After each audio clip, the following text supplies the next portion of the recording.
Let's bring in Ben Shapiro, editor-in-chief of the Daily Wire, syndicated columnist, host of the Ben Shapiro Show. Ben, are you shocked we got to this point? Not at all. I mean, I think that this has been going on for at least a couple of years here. It started on college campuses, obviously. We've seen it at rallies during the last election cycle. Remember, there was a rally for President Trump in Chicago that was shut down due to tactics like this. I don't find any of this particularly shocking. I guess I'm just shocked by how much of the mainstream left has decided to endorse it. I mean, there have been Democratic leaders who have said that these sort of tactics are unacceptable, but I'm not sure they're not being outflanked by their radical base at this point.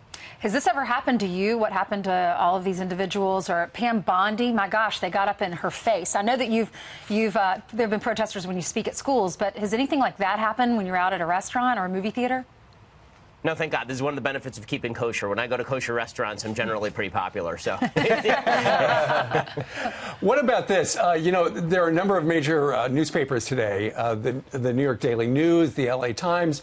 They're talking about how this could backfire. LA Times writes, resist too far. Pelosi tries to tamp down progressives' public shaming of Trump officials. And she's not the only one. Chuck Schumer essentially came out and said, hey, stop. Yeah, and the problem, though, is that you have people like Simone Sanders on CNN yesterday saying that it is a part of white privilege to call for civility, and she's not the only one saying that. You saw John Legend yesterday do the same thing on Twitter, where he suggested that calling people out in public places, destroying their ability to have dinner, standing outside their home, and this is all stuff that should happen if you disagree with the policy enough. And this is why I say I think that Nancy Pelosi and Chuck Schumer may be representing something good on this particular issue, but their base is not particularly interested in what they have to say, or at least large segments of the base. Hey, Ben, you know what my worry is? My worry is the natural response is to do the same thing back to the other side. And then Republican activists are going to be disturbing other people in other restaurants and at movie theaters and at the park. And then the families are more than likely involved because that's what they do. They find out where you live. I don't want Republicans to mimic this. I mean, isolate these incidents and stop them. I think it's got to be a huge national awareness, not a response.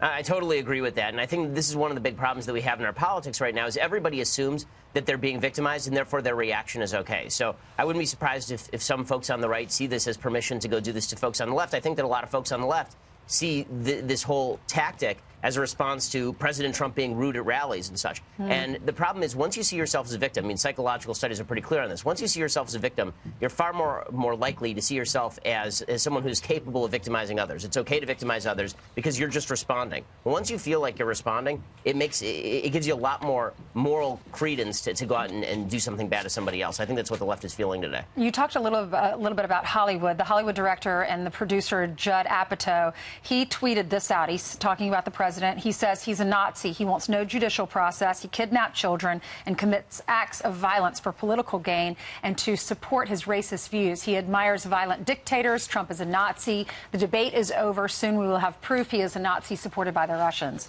Your reaction? I mean, delusional nonsense. Read a damn book. But unfortunately, in Los Angeles, this has sort of become the way people think. Because it's a water cooler town and everybody thinks the same way, you can say crazy things like Trump is a Nazi and get away with it. If Trump were a Nazi, does Judd Apatow really think that he'd be able to go on Twitter and say stuff like this? The Nazis were not famous for their tolerance of dissent, particularly in this sort of manner. All right, let's shift gears. Let's take, in this next soundbite, listen up, Ben. Here is former presidential candidate Hillary Clinton. Once again, she is comparing the current president to the guy in Turkey who just won another term. Watch. Populists can stay in power by mobilizing a fervent base. Louise mentioned my personal experience with winning 3 million more votes, but still losing. And we will leave discussions of the American Electoral College for another day. Monk concludes by saying, Turkey also shows that political and intellectual elites, both inside the country and around the world, persistently underestimate the threat which these kinds of leaders pose to the survival of democratic institutions. So, Ben, she would be president of the United States today if it wasn't for that pesky Electoral College.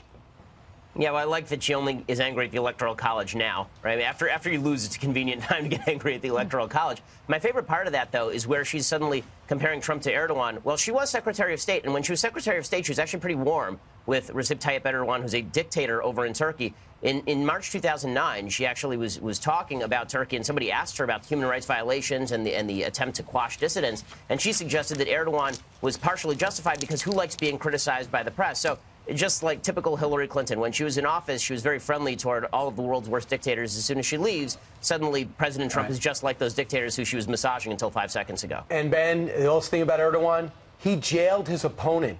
The opponent had to campaign from prison. Does President Trump say that did he win because now Hillary Clinton was locked up?